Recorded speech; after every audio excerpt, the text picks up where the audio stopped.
Hello dear students, welcome to English Textbook YouTube channel.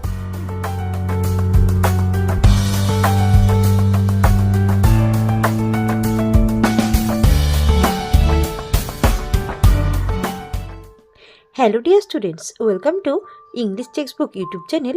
We make English easy. আমি অশোকা চলে এসেছি আরও একবার তোমাদের জন্য একটি নতুন টপিক নিয়ে। তো চলো দেখে নাও আজকের ভিডিওতে কি নিয়ে আলোচনা করব। তো হ্যাঁ, আজকে যেটি আলোচনা করব সেটি হচ্ছে শান্তিনিকেতন, শিক্ষা এবং সংস্কৃতির একটি অন্যতম পীঠস্থান, যেটি কবিগুরু রবীন্দ্রনাথ ঠাকুর প্রতিষ্ঠা করেছিলেন। তো সেই বিষয় সম্পর্কে অর্থাৎ শান্তিনিকেতন সম্পর্কে আজকের ভিডিওতে প্যারাগ্রাফ নিয়ে আলোচনা করব। তো চলো বেশি দেরি না করে শুরু করছি আজকের paragraph writing. So let's get started. টাইটেলটি দিয়ে নেওয়ার পরে অর্থাৎ শান্তিনিকেতন, আমরা যেহেতু প্যারাগ্রাফের আজকে টপিক, তো শান্তিনিকেতন লিখে এটা কিন্তু ক্যাপিটাল লেটারে লিখতে হবে এবং তারপরে আন্ডারলাইন করে দিয়ে তারপরে আমরা প্রথম লাইনটা শুরু করব এইভাবে। Santiniketan is famous for its unique blend of education, culture and nature. Santiniketan এটি বিখ্যাত, এর কারণ হচ্ছে এর স্বতন্ত্রতার জন্য। তো এখানে আমরা শান্তিনিকেতনে যেটা লক্ষ্য করি, এখানে কিসের মিশ্রণ রয়েছে?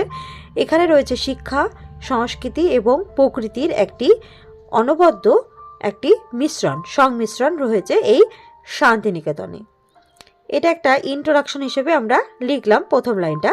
তারপর আমরা জানবো এটি কোথায় অবস্থিত।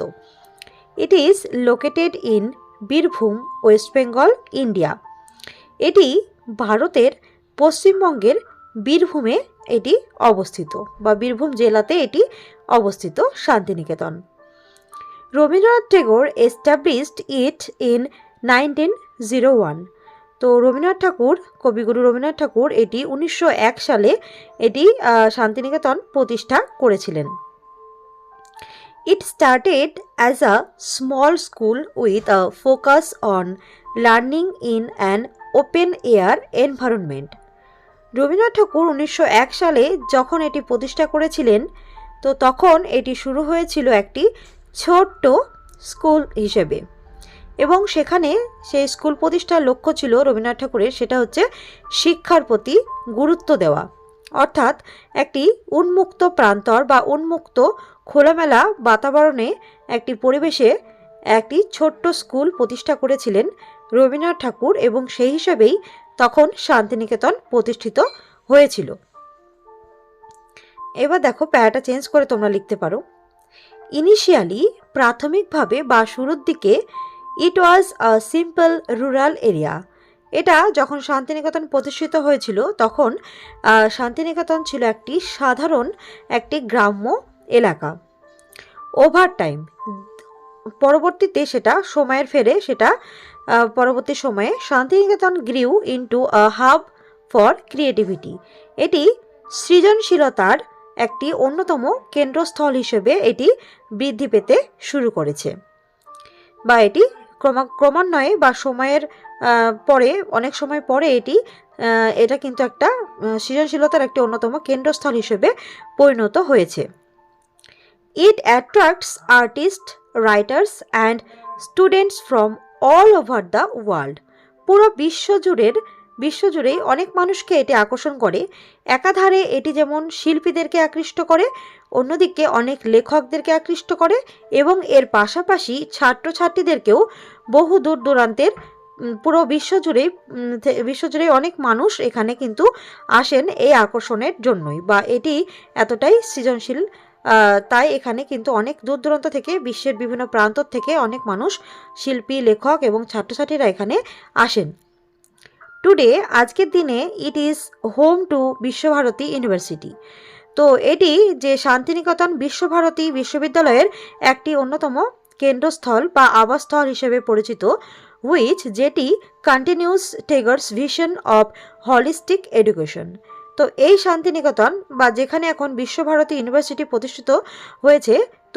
প্রতিষ্ঠিত করা হয়েছে, তো সেটি একসময় কিন্তু কবিগুরু রবীন্দ্রনাথ ঠাকুরের একটি সামগ্রিক শিক্ষার অন্যতম দূরদৃষ্টি হিসেবে এটি কিন্তু শুরু হয়েছিল সেই সময় থেকেই, অর্থাৎ রবীন্দ্রনাথ ঠাকুরের সময় থেকে এটি শুরু হয়েছিল একটি সামগ্রিক শিক্ষার অন্যতম কেন্দ্র হিসেবে। এবার দেখো আমরা দেখব যে শান্তিনিকেতনের ইম্পর্টেন্স কী, এর গুরুত্ব কী। The area holds immense importance for its contribution to Indian culture and education. তো এই যে শান্তিনিকেতনের যে এলাকাটা সেটি গুরুত্বপূর্ণ হচ্ছে, তার কারণ হচ্ছে এটি ভারতীয় সংস্কৃতি এবং শিক্ষার একটি অনবদ্য স্থান বা অনবদ্য পীঠস্থান হিসেবে এটি অবদান রয়েছে। In recognition of its significance, তো এই শান্তিনিকেতনের এতটাই গুরুত্ব রয়েছে যে এটি স্বীকৃতি পেয়েছে কার থেকে, দেখো Santiniketan is declared as UNESCO world heritage site. যে ইউনেস্কো যেটি রয়েছে সেখান থেকে বিশ্ব ঐতিহ্যবাহী স্থান হিসেবে শান্তিনিকেতনকে ঘোষণা করা হয়েছে, এর এতটাই গুরুত্ব রয়েছে সেই জন্য। এবার আমরা চলে এসেছি একদম প্যারাগ্রাফের লাস্টে কনক্লুশনে। তো দেখো এখানে আমরা কনক্লুশনে আমরা কি লিখব। ইন কনক্লুশন, উপসংহারে বলতেই পারি Santiniketan stands as a symbol of Tagore's ideals. Santiniketan প্রতিষ্ঠিত কবিগুরু রবীন্দ্রনাথ ঠাকুরের আদর্শের একটি অন্যতম প্রতীক হিসেবে। It is called a sanctuary of humanism and creativity. তো এই যে শান্তিনিকেতন এটিকে আমরা মানবতাবাদী এবং যে নতুন নতুন আবিষ্কার যে ক্রিয়েটিভিটি তার একটি অন্যতম অভয়ারণ্য হিসেবে কিন্তু এই শান্তিনিকেতনকে আমরা বলতেই পারি বা এটি বলা হয়ে থাকে। It continues to inspire people globally. পুরো বিশ্ব জুড়ে মানুষদেরকে অনুপ্রাণিত করে আসছে এই শান্তিনিকেতন এবং আগামীতেও এটি অনুপ্রেরণা হয়েই থাকবে পুরো বিশ্বের জনতার কাছে। তো এই হচ্ছে শান্তিনিকেতনের সম্পর্কে একটি ইজি ওয়েতে, একটি ইজি ল্যাঙ্গুয়েজে লেখা একটি প্যারাগ্রাফ রাইটিং। আই হোপ এই ভিডিওটি তোমাদের হেল্পফুল হবে এবং এটি তোমাদের ইন্টারেস্টিংও লাগবে। So do like, comment, share and subscribe our channel English Textbook for more videos. We will meet in our next video. Thanks for watching.